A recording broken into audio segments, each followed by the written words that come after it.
This is the first podcast in our new unit, which is on thermochemistry. I'm going to specifically talk to you about endothermic and exothermic reactions.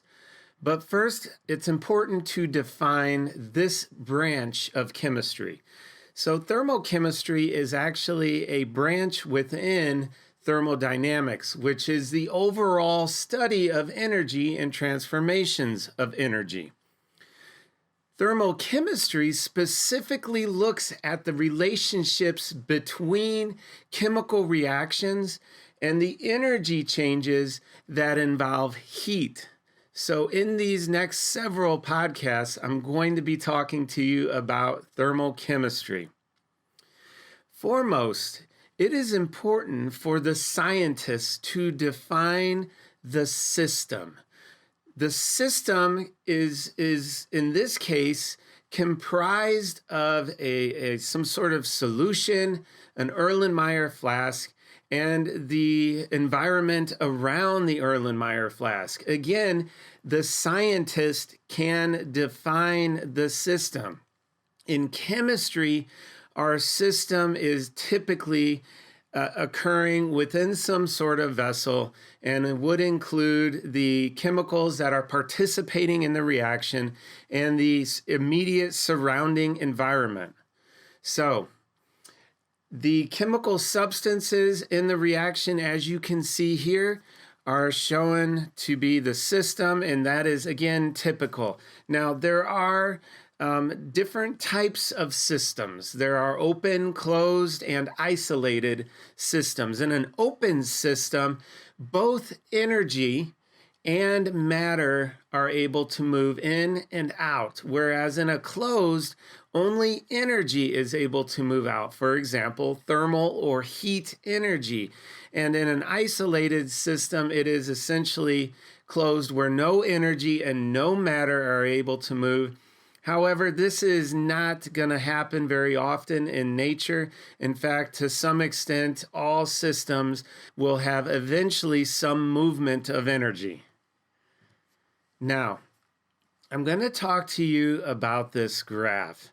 I'm going to try to provide a little bit of intuition behind the existence of this thermal energy or bond energy. So this is the first time you're going to see this graph, and then we'll continue discussing it in our studies of thermodynamics in AP chemistry.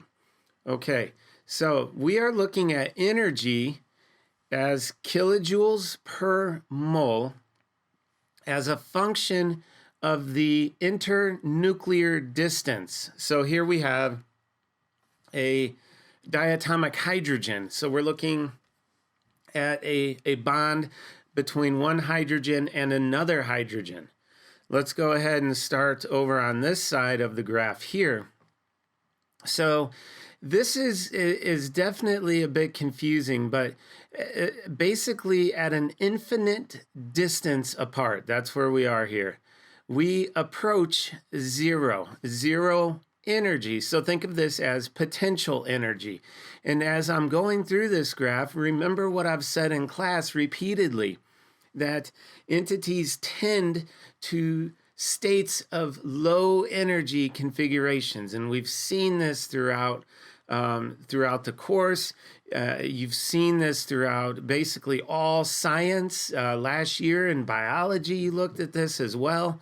So we're the lowest energy configuration is the most stable configuration. So here we are at this infinite distance toward zero energy. Now, as the two atoms come closer, okay, so a hydrogen and a hydrogen, what we're seeing is the energy is decreasing.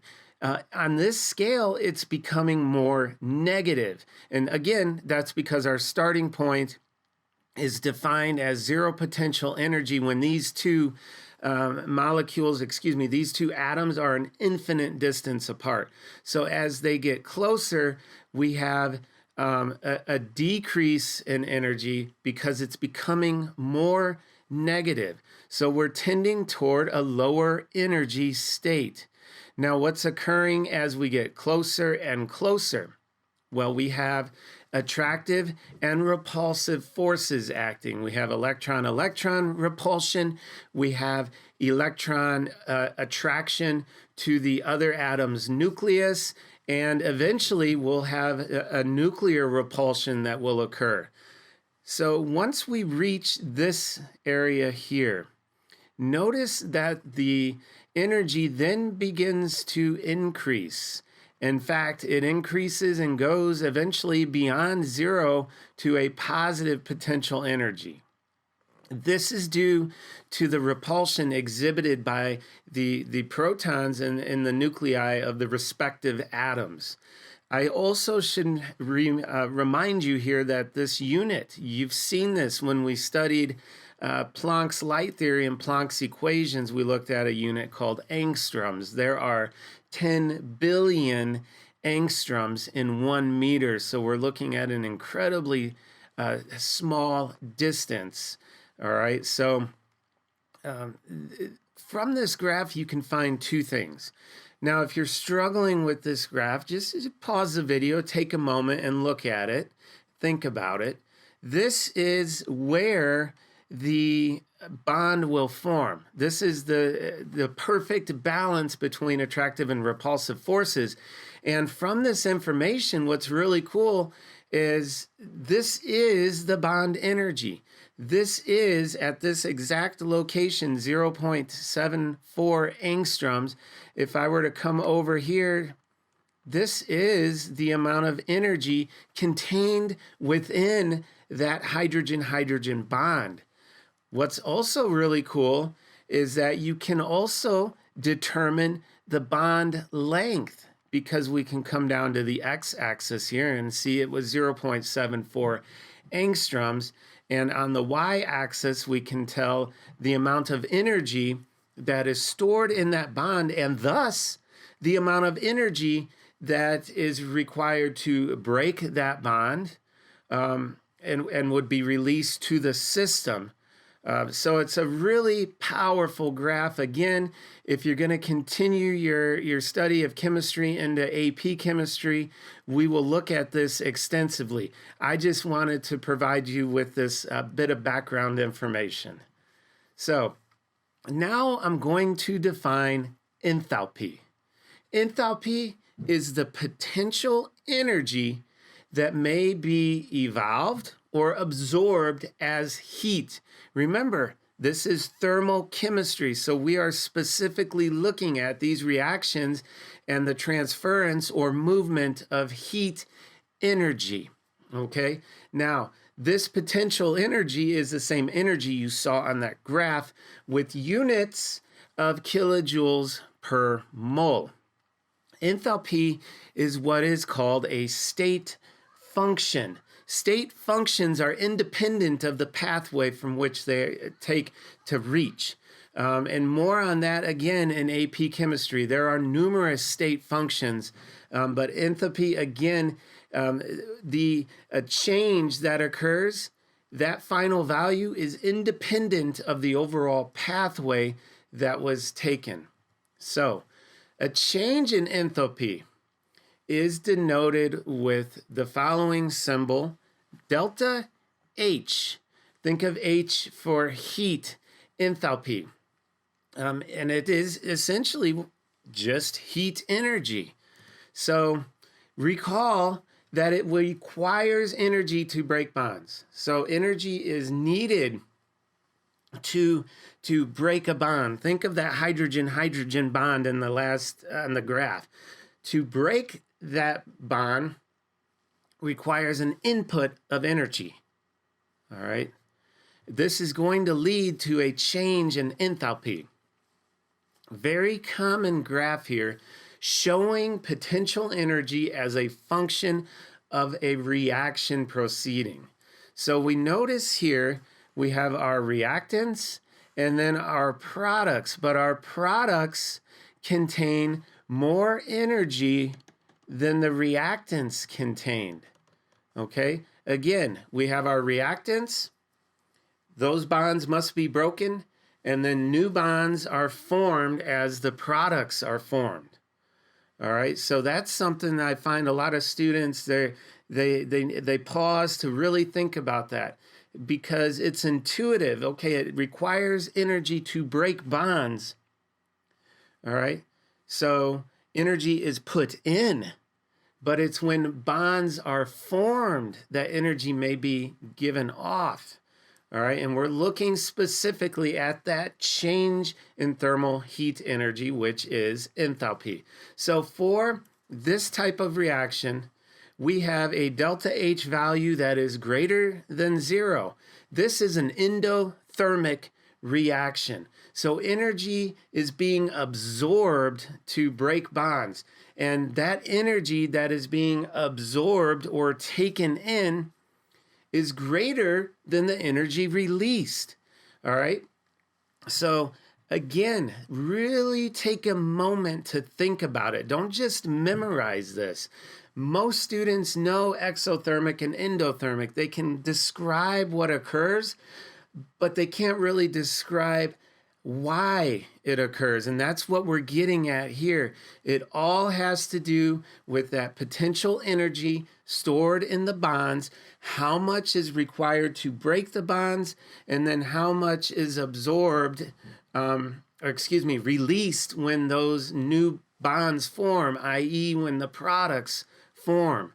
Okay, so an endothermic reaction will have a delta H greater than 0, and that enthalpy greater than 0 is showing that more energy, again, is required to break bonds than is released when they formed. So overall, you need to think about what's happening in the system, and I'll sum that up here in a minute. Let's look at exothermic reactions, okay? More energy is released during bond formation. That's when energy is released than is required for the bonds breaking. So this will give us an overall graph that shows a negative enthalpy change, an enthalpy value that is less than 0, all right? Because energy is released when bonds form. So oftentimes, like in biology, you learn that breaking bonds and ATP releases energy. Yes, it does. It releases energy when the subsequent ADP and hydrolysis bonds are formed. All right? That's what's crazy to think about. So energy is being released when bonds are formed. Here we have, again, potential energy as a function of the reaction. We start with our reactants here, and we end with our products. Again, this is a state function, so it is independent of the pathway that was taken to get to the final products. In other words, it doesn't matter. These products here are at a lower energy state. So what happened to our heat energy? It was released. It was released from the system, all right, to the surroundings. So what does that mean about the surroundings? In an exothermic reaction, the surroundings will heat up as thermal energy is released to the surrounding. It is the movement of heat that we are looking at here. So heat will move from a high heat to a low heat, okay? That's the lowest energy configuration. So it will move from hot to cold. If you think about what's happening, say, in your refrigerator, how does that refrigerator cool your food? It's removing heat. That's why the back of your refrigerator, if you put your hand back there, it's warm. That's the heat that's being removed from the system. Okay, so there are two different ways that we're going to represent enthalpy in a chemical reaction. So let's look at the combustion of propane in this example.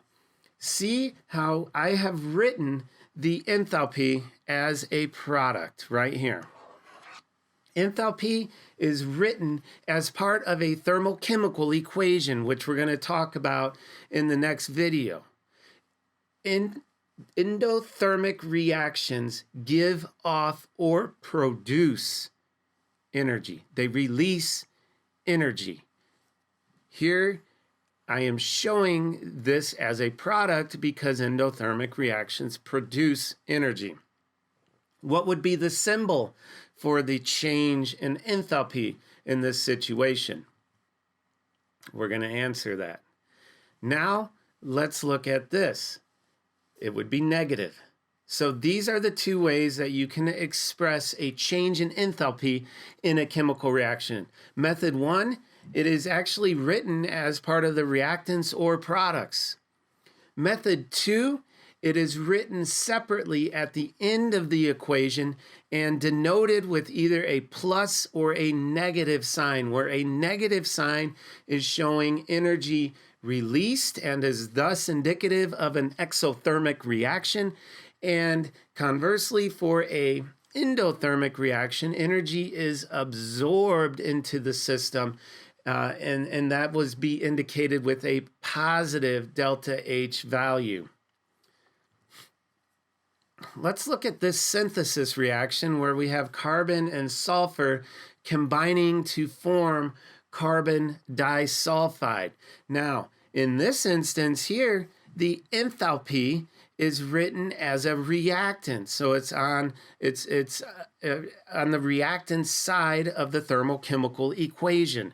Now, we can also express this using a positive delta H, which is always given at the end of the equation. Those are the two ways to express a change in enthalpy.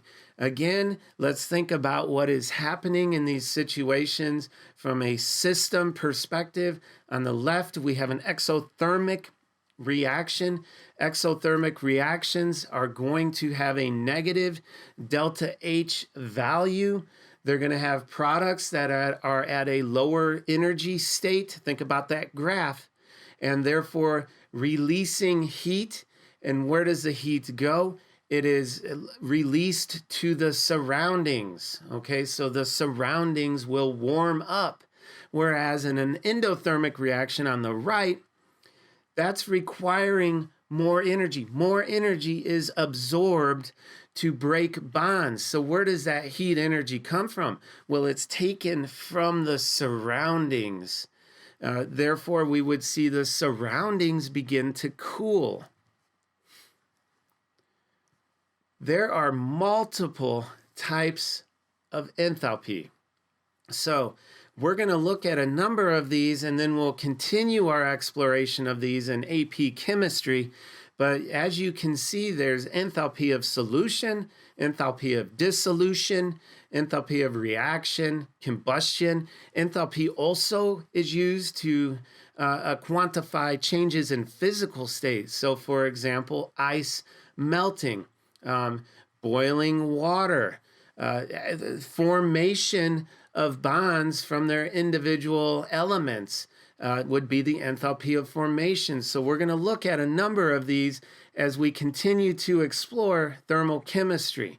Our Georgia Standards of Excellence for this topic, we're specifically looking at developing models that discuss releasing and absorbing energy, i.e. exo and endothermic reactions from chemical reactions, which is dependent on the total bond energy. I'll see you guys in class.